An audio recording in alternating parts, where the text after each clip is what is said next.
भीष्म पितामह के शरीर में पूरा पीड़ा हो रहा था। बहुत हस्तिनापुर से लोग आते थे उनका दर्शन के लिए, क्योंकि हस्तिनापुर का सबसे श्रेष्ठ आदमी थे। भीष्म पितामह के आंख से आंसू चले, पीड़ा हो, कभी काल चिल्लावे, उस रणभूमि में गिरा हुआ था। मक्खर मच्छी लगता था, अंधकार सहना पड़ता था, प्रकाश सहना पड़ता था, बरसात सहना पड़ता था, अकेले अकेले रहना पड़ता था, क्योंकि वो जमीन में गिरा हुआ था। जहां युद्ध हुआ है जाकर के देख लीजिए, हरियाणा की धरती पर है।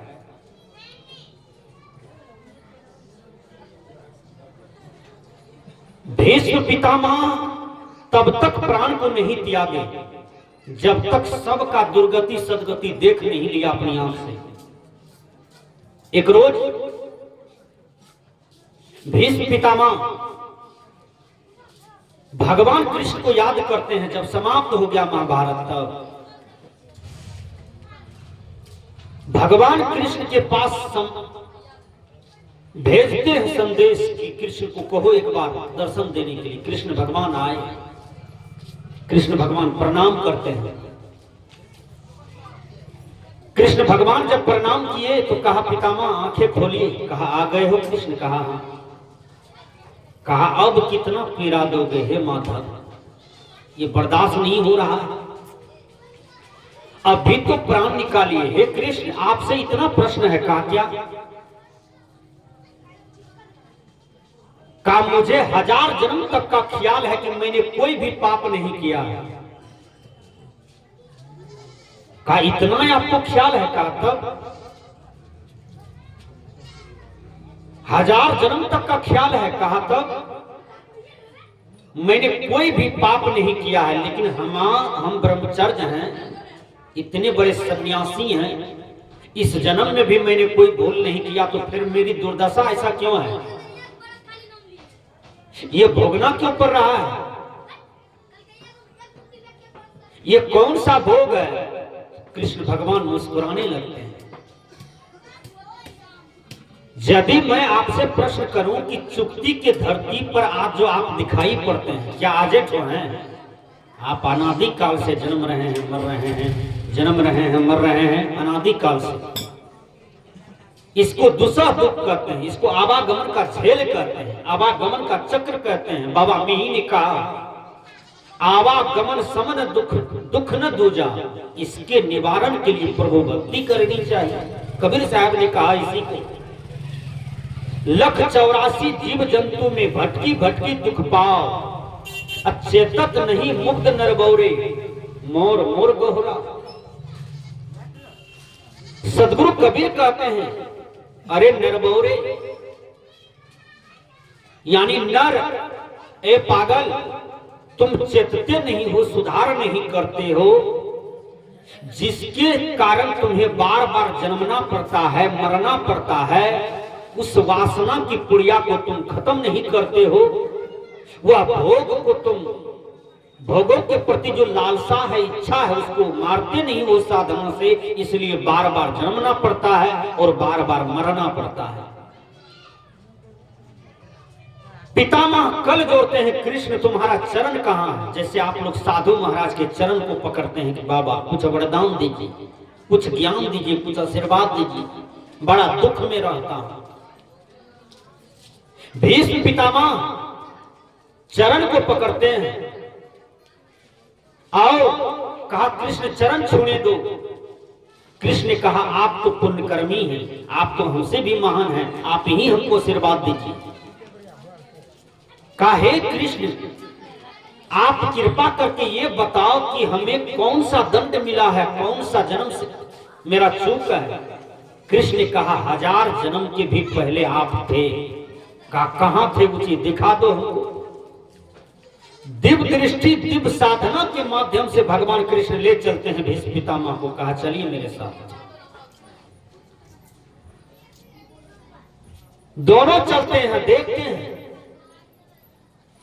कृष्ण भगवान दिखाते हैं वो देखिए आप 1000 जन्म के पहले आप कहां थे। ध्यान से सुनिए। आज आप किसी की पत्नी हैं, अगले जन्म में कहां थे किसी को पता है? कहीं थे, वहां मरे हैं, पुण्य कर्म का उदय हुआ, तब तो यहां मनुष्य तन पा करके चुक्ति की धरती पर बैठे हैं।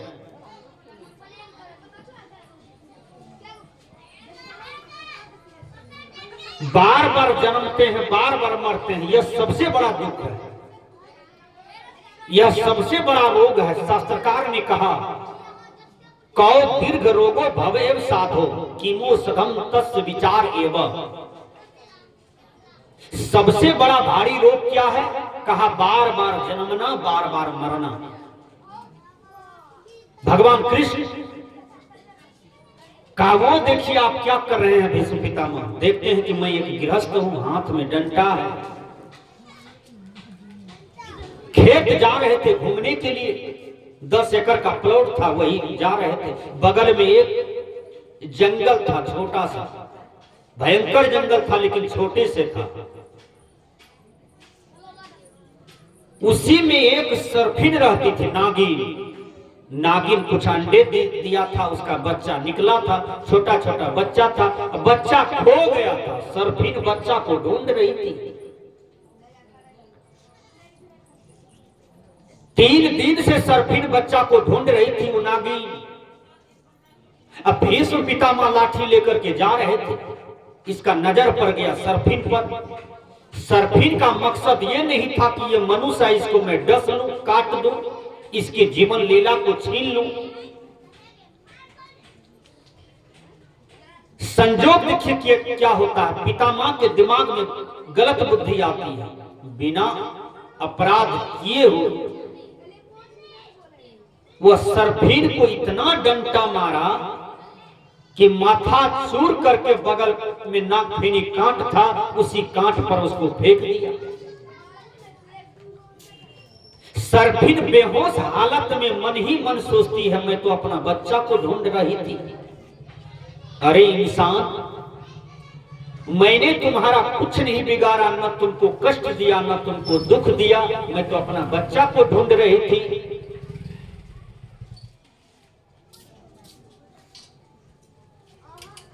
उस सर्फिन जाकर के नागफेनी कांट पर गथ गई, लाठी से उठा के फेंक दिया, गथ गई यानी पूरा सट गई पूरा शरीर। और 18 दिन के बाद उस सर्फिन का दम टूट गया वही नागफेनी कांट पर। 18 दिन तक बच्चा को चाहा हम देख लें, बाय पर बच्चा की आशा पर वह देखते रह गई एक टक, लेकिन अधमरी होकर के मरी, बेमौत मरी,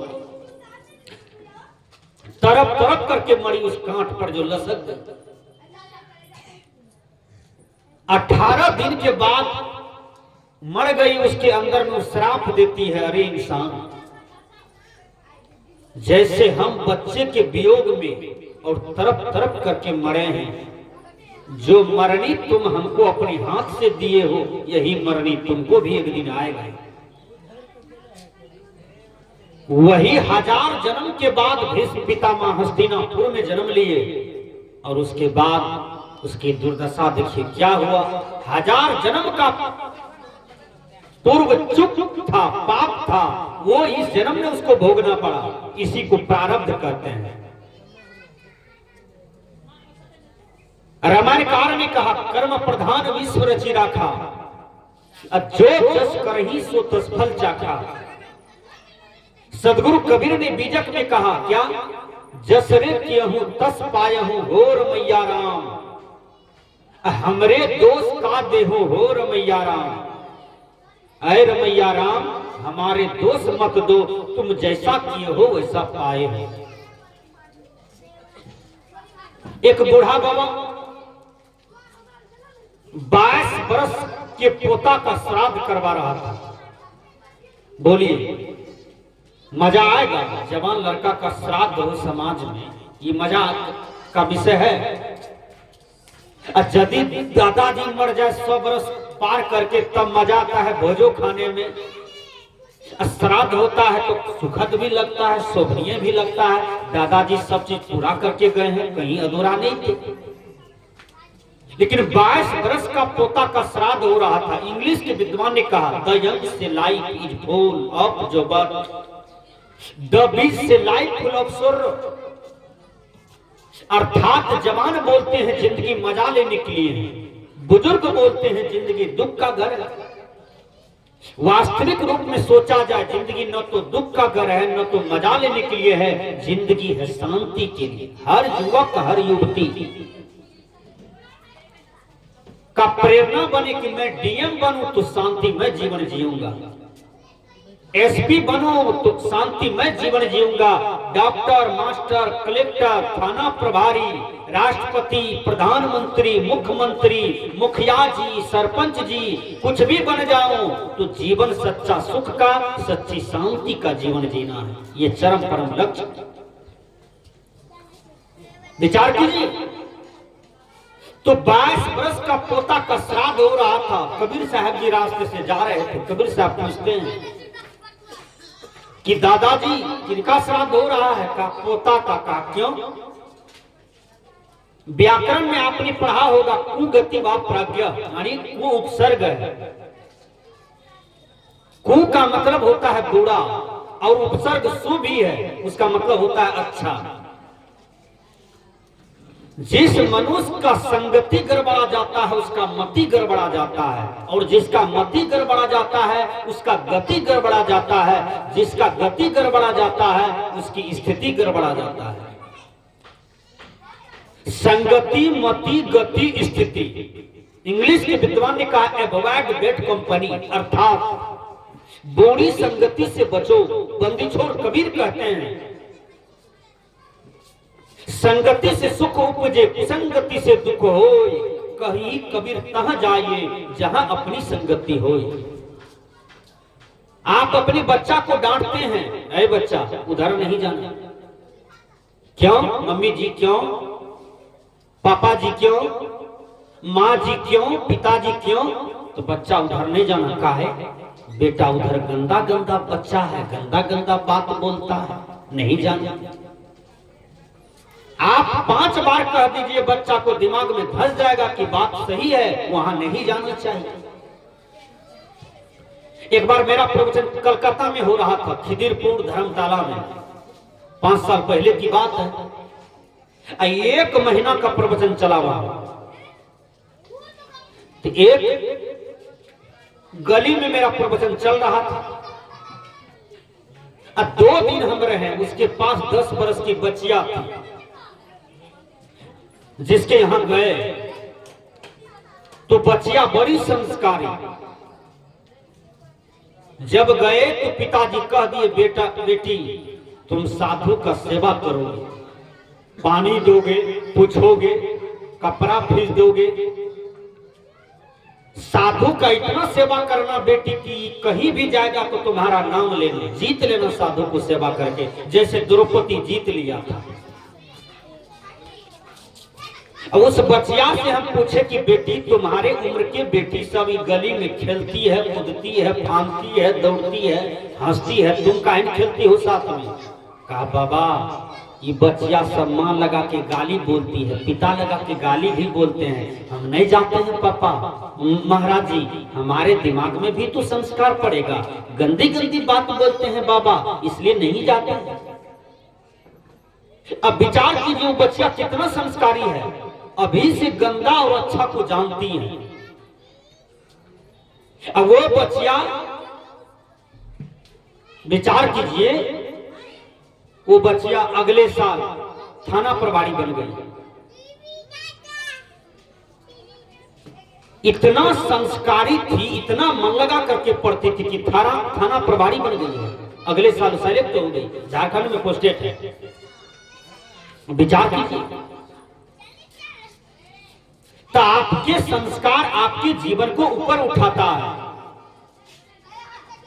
जो बच्चे हैं उस बच्चे को पढ़ाइए, लिखाइए, शिक्षा दीजिए, दीक्षा दीजिए।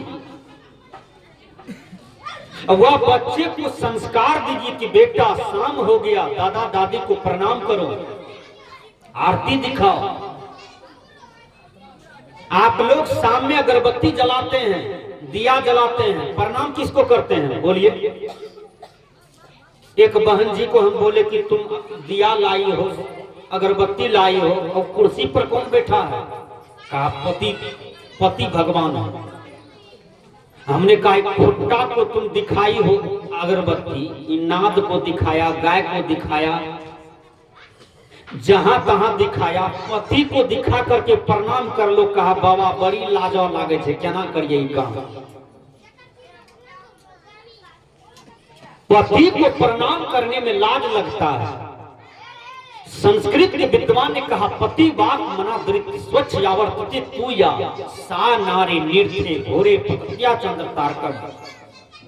अर्थात जो पत्नी पति के रहते हुए अन्यत्र जगह पूजा करे, पति का पूजा नहीं होवे उस घर में, सास ससुर का पूजा नहीं हो उस घर में, तो वह घर एक दिन दरिद्र के हाथ चला जाएगा। एक दिन वह घर की सभ्यता संस्कृति मर जाएगा।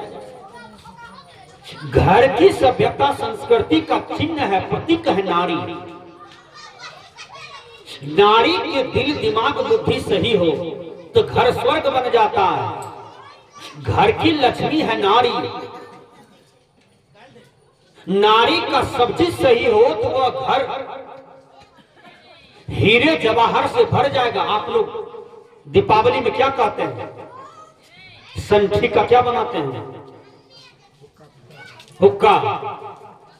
अब हुक्का बनाते हैं, जलाते हैं, ई घर से वो घर, वो घर से ई घर, ई घर से वो घर, सबका घर और बोर हमर घर छुच्छे चोर, सबका घर और बोर हमर घर छुच्छे चोर। यानी सबका घर में खल्लर उधे, यहाँ हमरे घर में खाली चोर भरल रही है। यही बात सीखे हैं कि किसने सिखाया?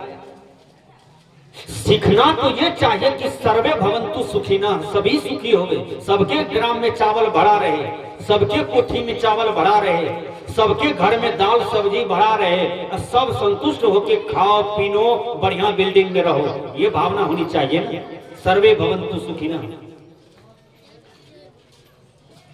एक लड़का और उसका पिताजी दोनों वो हुक्का जलाते हुए कह रहे थे लक्ष्मी घर दरिद्र बाहर, लक्ष्मी घर दरिद्र बाहर, लक्ष्मी घर दरिद्र बाहर। छौड़ा उल्टे बोलता था, छौड़ा कहता था दरिद्र घर लक्ष्मी बाहर।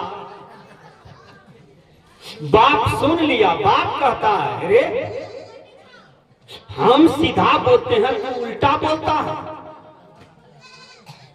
कहा बाबूजी हम इसलिए उल्टा बोलते हैं, आपके व्यवहार पर बोलते हैं, आपकी रहनी पर बोलते हैं। कहा क्यों? कहा आप शराब पी करके आते हैं, मेरी माँ को लतियाते हैं, माँ सब दिन रोती है। तो जिस घर में शराबी हो, जिस घर में जुआरी हो, उस घर का दौलत धीरे धीरे समाप्त हो जाता है और उस घर की नारी बहू बेटी का जीवन नरकमय हो जाता है। बिकेंगे गहना फिर क्या कहना, दर दर ठोकर खाना होगी बड़ी खराबी। नशा में डर है, नशा जहर है, जीते जी मर जाना होगी बड़ी खराबी, होगी बड़ी खराबी। दारू पीने वालों, शराब पीने वालों, तंबाकू चाटने वालों, वेश्यागमन करने वालों, सावधान। यह दरिद्रता का प्रतीक है, यह दरिद्रता का लक्षण है, नरक में जाने का लक्षण है। इसलिए लक्ष्मी घर दरिद्र बाहर। तो लड़का जप रहा था कि दरिद्र घर लक्ष्मी बाहर। बाप मारा 3 थप्पड़ का, रे उल्टा काहे बोलता है? कहा बाबूजी हम इस शब्द को बोलते जाएंगे भर दीपावली, 6 दिन का दीपावली होगा तब न छठी मैया आएगा। भर दीपावली हम यही बात बोलेंगे, इन्हें बोल सकते हैं। कहा क्यों? कहा आप मेरी माँ को मारते हैं, बहन को मारते हैं शराब पी करके। इस घर में सब नारी का आंख से आंसू गिरता है। जिस घर में नारी का आंसू गिरे वह घर में कभी लक्ष्मी का वास नहीं हो सकता है, वह घर में दरिद्र ही दरिद्र रहेगा। चाहे कितनों बोलिए माइक लगा करके, बोलने से कुछ नहीं होता है। विचार कीजिए, लक्ष्मी घर के लिए आपको लक्ष्मण बनना पड़ेगा। ध्यान दीजिए, लक्ष्मण को आप जानते हैं, भगवान राम के भाई। लक्ष्मण का जीवन संयम में था, 14 बरस के लिए भगवान राम का साथ होते हैं। भाई यदि मिले तो लक्ष्मण जैसा, भरत जैसा। एक बात तो मैं जरूर कहूंगा इस रिकॉर्ड में कि जब से मैं कल यहां पर आया नारायण बाबू के परिवार में, सुधाकर बाबू के परिवार में, तो इस आंगन में हम टट्टी नहीं देखे हैं, इस दरवाजे पर टाट नहीं देखे हैं। अब किसका बाल बच्चा कौन है, कहां कौन किस रूम में रहते हैं, इतना मेल, इतना उम्र में शायद कहीं कहीं मिलते हैं। इतने बिरले परिवार हैं, मैं तो जानता नहीं था। अब जान गए हम, तो बिन पूछे आएंगे, भर पेट खा के वैसे चले जाएंगे। इस सब परिवार में आना चाहिए, शिक्षा लेना चाहिए लोगों को। इतना मेल, इतना प्रेम, सब में सबको कभी नहीं। झगड़ा करने वाली, झगड़ा करने वाला सबको देखिए, कुत्ता में कुत्ता लड़ाई होता है कि 1 घंटा के बाद वही कुत्ता एक जगह बैठ करके खिलौर करता है। ये मनुष्य जब भाई भाई में लड़ाई करता है तो मरते दम तक गाल में फुलाए रहते हैं, टोकते नहीं है। कबीर साहब ने कहा, मत बांधो गठरिया अपयस के, मत बांधो गठरिया अपयस के। अरे मनुष्य, दुनिया से जा रहे हो लेकिन अपयस की गांठ को बांध करके जा रहे हो।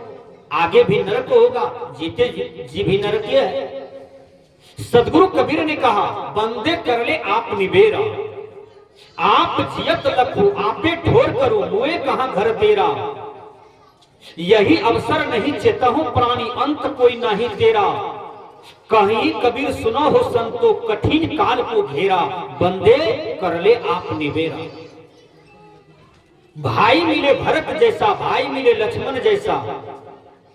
भगवान राम को 14 बरस का वनवास हुआ था। 14 बरस का वनवास सीता को नहीं हुआ था, 14 बरस का वनवास लक्ष्मण को नहीं हुआ था। लेकिन कैसा भाई था लक्ष्मण, जो कि राम का साथ दिए।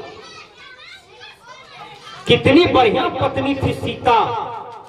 सीता सोचती है कि हमारे पति वन वन भटकेंगे, दर दर की ठोकरें खाएंगे जंगल में, जहां तहां सोएंगे उसका पांव के दबाएगा, भोजन के देगा। हम यदि अयोध्या में बैठ करके यहाँ पर सोना की थाली में, कटोरा में दाल भात सब्जी खाएंगे, तो इतिहास में लोग मेरे नाम पर थूक फेंकेगा कि सीता का पति वन वन भटक रहा था और सीता पलंग पर आनंद विहार कर रही थी। सीता कितनी सती नारी थी, बोलिए, कि पति के दुखनमा में साथ हो गया। विचार कीजिए, पति के दुखनमा में साथ हो गया। पति को विपत्ति पड़ा, दुख पड़ा, पति बीमार पड़ गया, हर चीज में लॉस होते जा रहा है। या आप सती अनसुईया है तो सती अनसुईया वाला व्यवहार कीजिएगा कि सुर्पनेखा वाला व्यवहार कीजिएगा। वैसा पति को छोड़कर के दूसरा ब्याह कीजिएगा, यही धर्म बनता है। एक बार मैं रास्ते से जा रहा था, एक दुल्हा कन्या को थप्पड़ मार रहा था, कन्या उसको मार रहा था। बहुत आदमी देख रहा था। हमने कहा ये क्या हो रहा है? कहा बाबा ये दोनों कबड्डी रोज खेलता है, आपको जहां जाना है जाइए। अब उस झेल में कौन पड़े? कबीर साहब ने कहा, अरे मन चल सीधे डगर रे, नहीं तो ठेक ले तो दिन दोपहर रे। कबीर साहब कहते हैं, मन चलो तुम सीधे रास्ते, सही रास्ते चलो। ये संसार की तरफ दृष्टि दोगे तो उलझ जाओगे। कबीर साहब ने कहा, यह संसार कांटों की बारी, उलझ उलझ मर जाना है, कितने का झगड़ा पानिएगा। एक बात में बोलिए, समुच्चा चुस्ती गांव में जहां तहां कांटा लोग फेंक दिया है कि कोई बोलते न भला करते, जखनी करते तखनी हम हंसवे को, वाह काम तो भैये। जहां तहां लोगों ने कांटा बिछा दिया, गाड़ दिया आपके लिए। आपको बचना है तो क्या करना होगा? मजबूत जूता पहन लीजिए, चप्पल पहन लीजिए, क्या होगा? आप बच जाइए, बच जाइएगा ना। उसी प्रकार ये संसार कांटों की बारी है, हर जगह कांटा रोपा हुआ है आपके लिए। आपको बचना है तो सत्संग में बैठिए, गुरु मंत्र लीजिए, गुरु दीक्षा लीजिए, गुरु भक्ति कीजिए। तो मैंने कहा, भाई मिले भरत जैसा, लक्ष्मण जैसा, पत्नी मिले सीता जैसा। सीता इतना सुंदर है देखने में, रावण हरण करके ले गया। रावण जबरदस्ती कहते हैं तुम मेरी पत्नी बन जाओ, लेकिन सीता ने कहा अरे लंकेश, तेरा लंका राख हो जाएगा, ये मेरा श्राप है। मैं तन मन वचन से यदि चिंतन करती हूं तो राम का।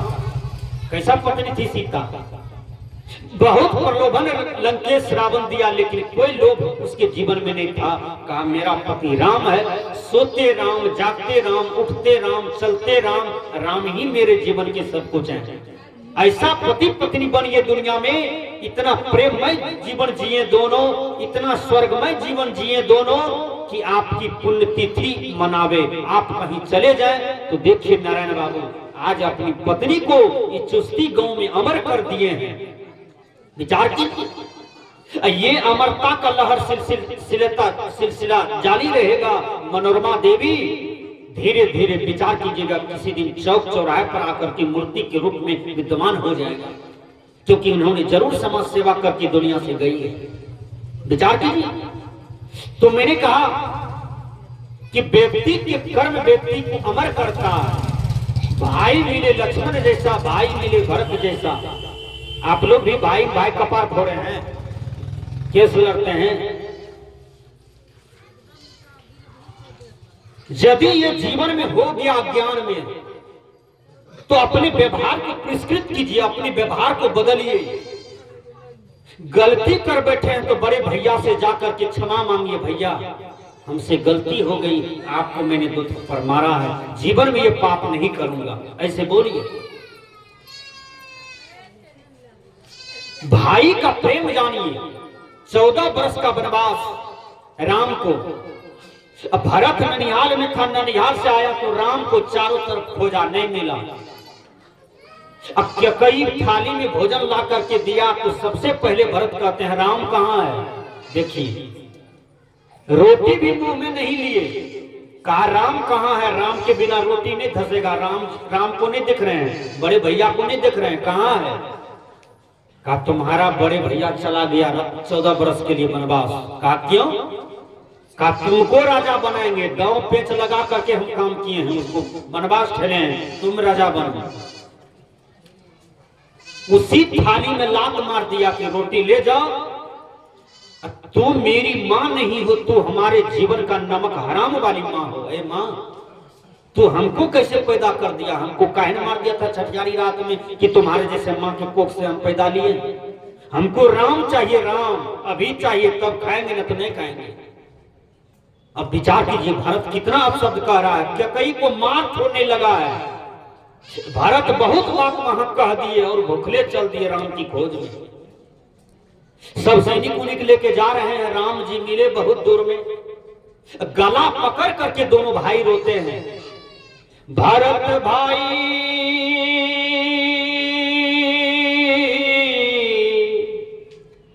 हो, भरत भाई भाई हो, कपि से उरी हैं हम नाई। भरत भाई कपि से उरी हैं हम नाई।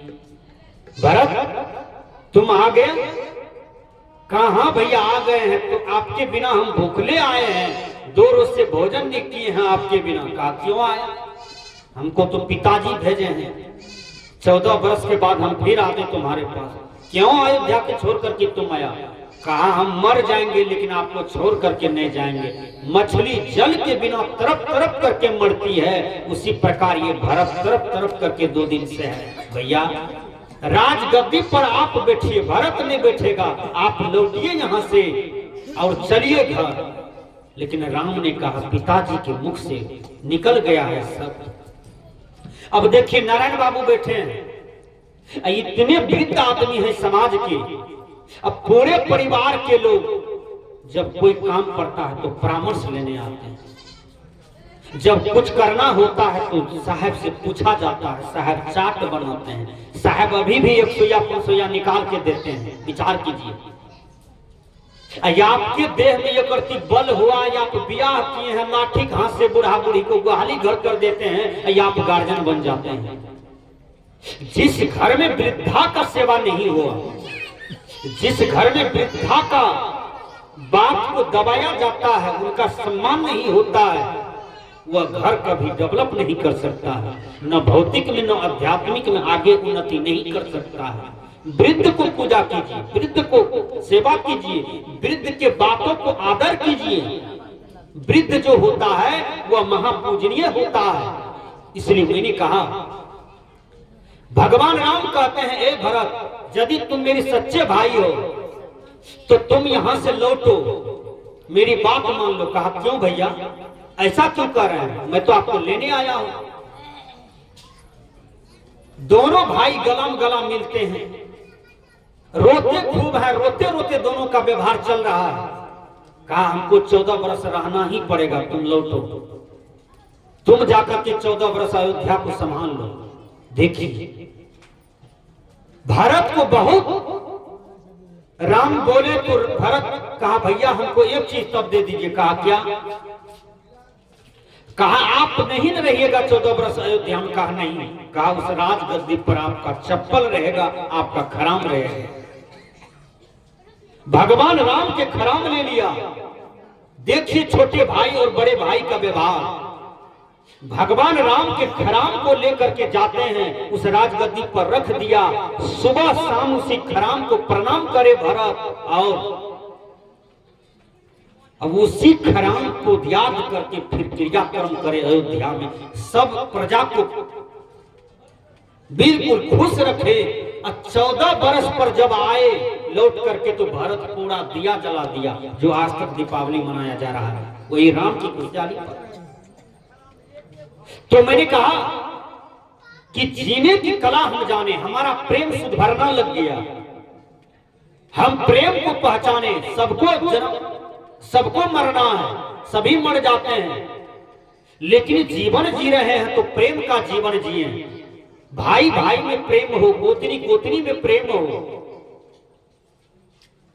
बाप बेटा में प्रेम हो, माँ बेटी में प्रेम हो, सास बहू में प्रेम हो, भाई भतीजा में प्रेम हो, पड़ोसी से पड़ोसी को प्रेम हो। प्रेम को कोई आदमी मत बेचिए, प्रेम को कोई आदमी शुद्ध भरना मत लगाइए। हर आदमी खुशहाल की जीवन जिए, दोस्ती का जीवन जिए। प्रेम जीवन ही स्वर्ग जीवन होता है। स्वर्ग कहीं ऊपर में नहीं है, स्वर्ग कहीं इस पृथ्वी पर बनाया हुआ राष्ट्रपति प्रधानमंत्री की ओर से हॉल नहीं है। स्वर्ग आप उतारिए अपने जीवन में, वो आपका सद्विचार में है, वो आपका सद्प्रेम में है। कबीर साहब ने कहा, पोथी पढ़ी पढ़ी जग में